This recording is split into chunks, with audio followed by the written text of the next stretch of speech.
the fact of the matter is that many people are just not trustworthy today. They're just not trustworthy at all.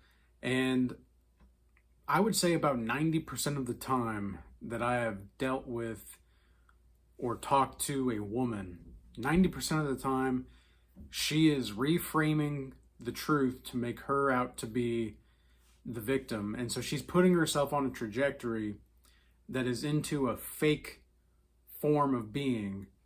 And there's really not much to be had there. And what I've learned from this is that women want to be seen, they do not want to be exposed. And women want you to want to see them, they just don't want you to know what they're up to.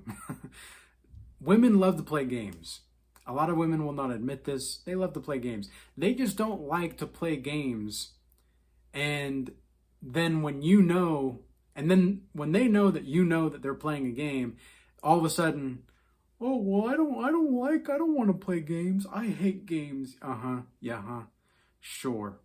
Sure you hate them. Sure you hate the games. Sure you hate them. Even though you're the one that started these games.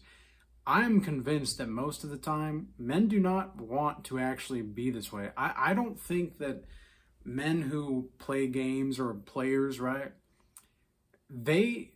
I'm convinced that they became players simply because they, in previous time periods of their life and previous timelines of their life, women have just done them so wrong that they had no other option other than to feel like they had to be this kind of person. And this is just where we are. We're on a weird frame of reality where nobody can really trust each other and there's no consistency.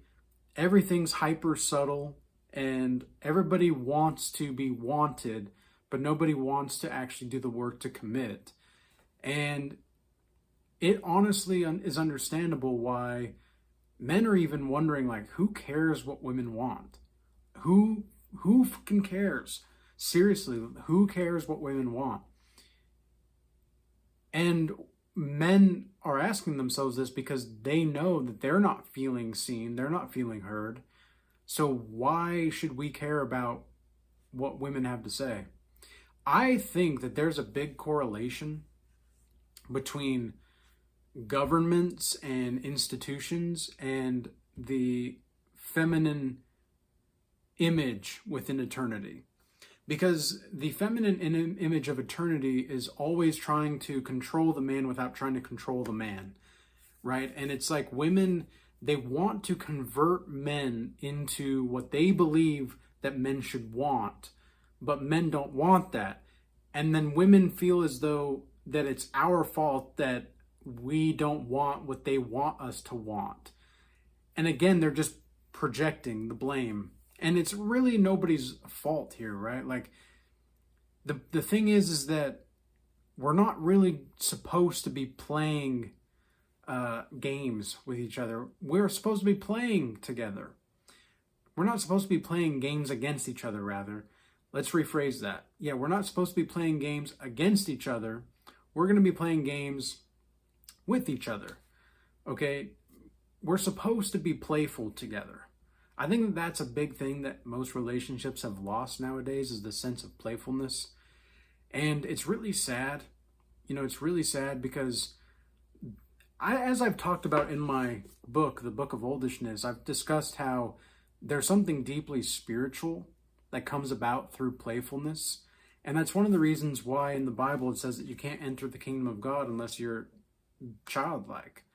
And there's this childlike essence to you that has to be had and has to be brought forth and healed and just being able to be, so that you can live in accordance to that which is true, just, merciful, and good and beautiful.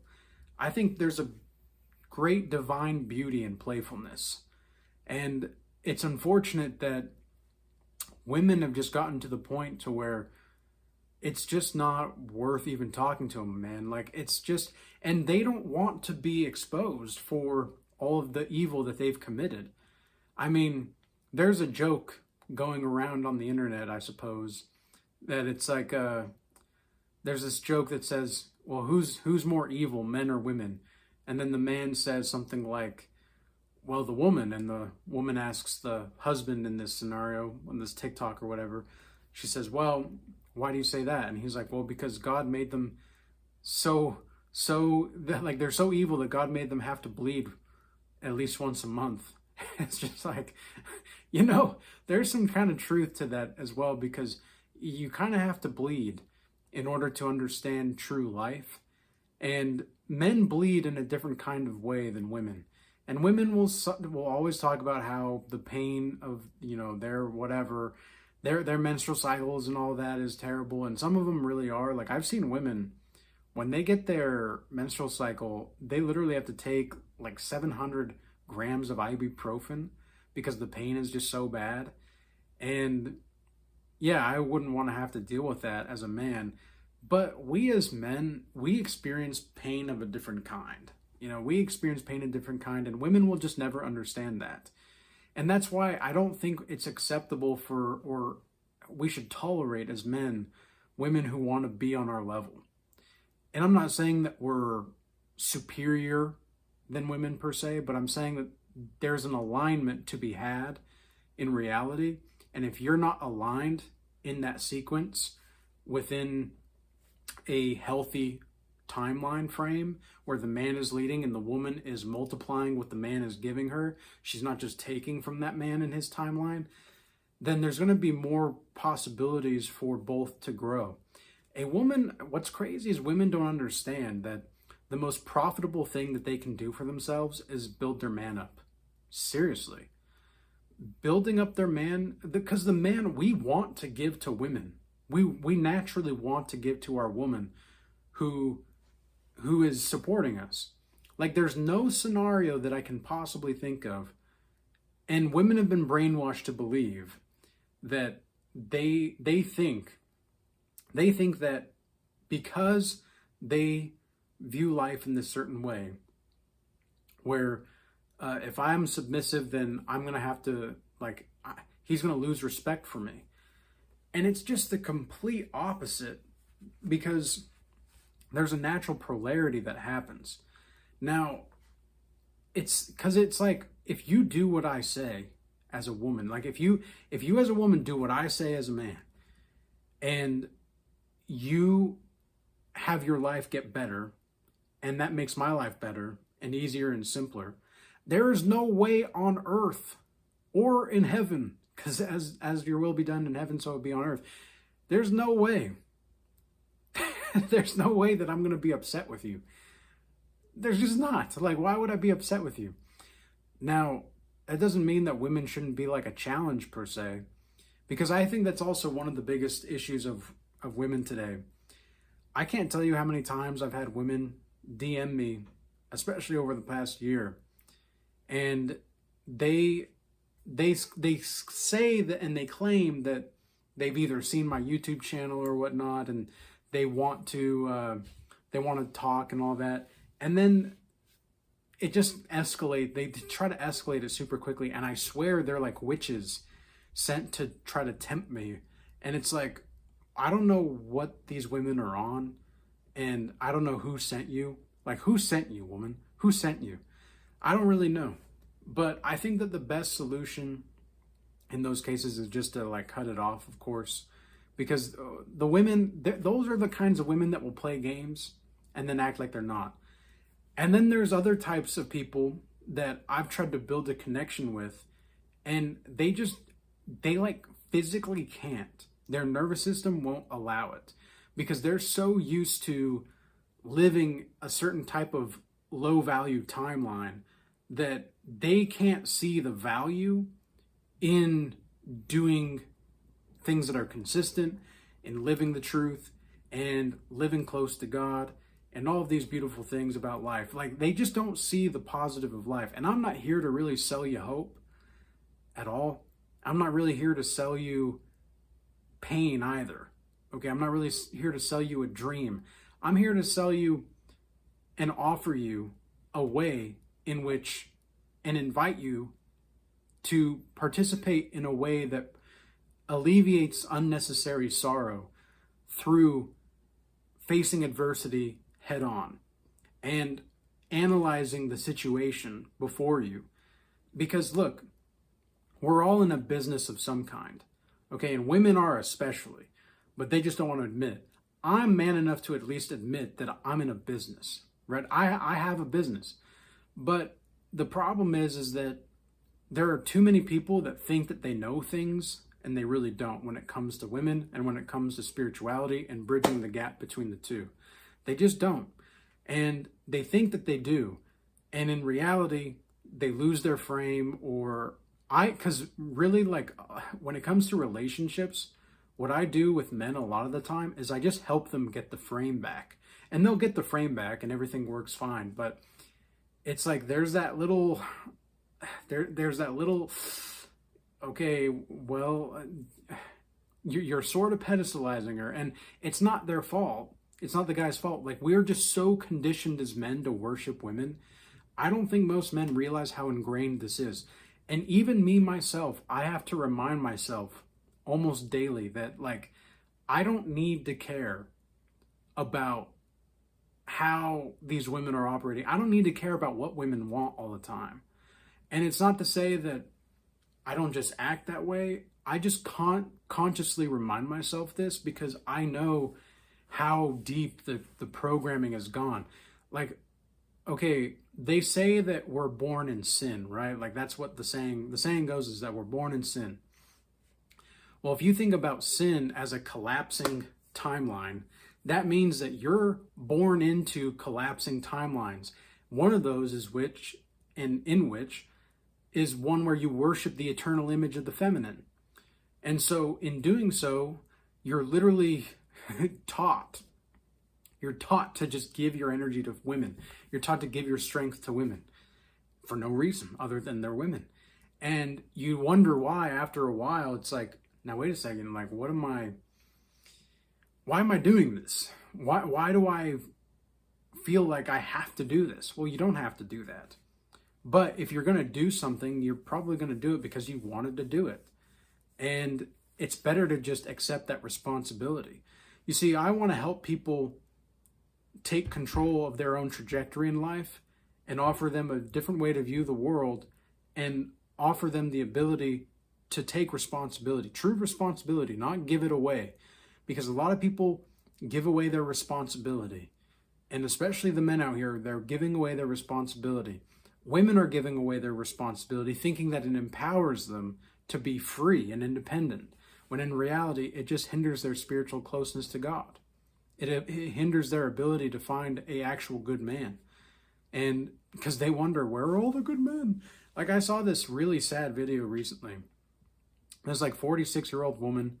She's crying, and who knows if the tears are real, honestly.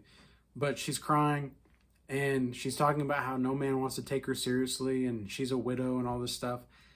And in my mind, I'm thinking to myself, it's just sad that women wasted their potential for nothing. You had your the hoe phase is one of the biggest psyops I've ever seen, I swear. You had your hoe phase, you did what you wanted to do, and that's why you did it, because you wanted to do it. You wanted to be a slut. Like, just be honest with it. You wanted to be a slut. All right, well, you got it. You got what you wanted, and now you're upset. Well, that's cause and effect, baby. That's cause and effect. That's what it means to live in a timeline. You're in a cause and you have an effect. So the thing is that you people out there that like think that, specifically the women, who think that you can do what you want and cause all these things but then have no effect, you by definition are living in fantasy land. You by definition are living on a fake timeline. That is what fantasy land is. You're in fantasy land. And I just, gosh, it's so tough to watch these types of women because they genuinely don't know, at least it's perceived that they genuinely don't know what's wrong. I think a lot of them know what's wrong. They just don't want to admit it to themselves. And it's even more sad to believe and to know. I don't really believe this. I've experienced it and seen it so much that I just know. Like, I've worked with women sometimes, often in my one-on-ones, and not very often, but it happens. And I remember this woman from about 2 or 3 years ago. It was one of the first women I ever met in my one-on-one sessions. And just the way that she was telling the story about her life, I won't say too much about it, just out of due respect, but it's also been, a couple of years and all that. But the thing is like she was going through a lot of stuff. And, she really made it out to be like the world was against her, right? Like it just seemed like it was unfortunate event after unfortunate event. And it was only after like 4 sessions where I asked a specific question and it completely unearthed her whole story that she was telling herself. And she suddenly started to like mix up the story. And I was like, well, wait a second. Didn't you say that happened when that happened and this happened when that happened? Oh, yeah, that's what I said. That's what I said. Okay, that's interesting. And then in the next session, she contradicted herself again. And I said, okay, lady, look, like, I didn't say, okay, lady, but I was just in my mind, I was like, well, okay, let's hold up. And so I said to her, I said, look, what's the truth here? Because I can't help you if you're not telling me the truth. And that's kind of why we're here, is to figure out what the truth is so we can know what to do, because I can't help you or guide you properly if you don't tell me the truth. And she basically just refused to tell me. She made it seem like the world was, again, her fault. And she told me a few things and I was like, well, then you're the one that needs to be held accountable. Again, women want to be seen. They don't want to be accountable or feel exposed. And she felt exposed in that moment. She felt exposed.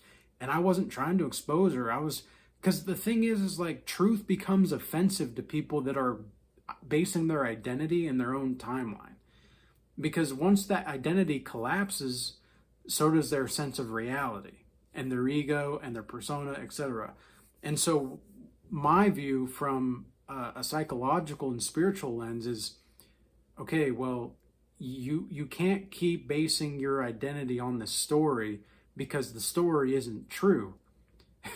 So not only are you basing your identity on a story, you're basing your identity on a story that is fabricated.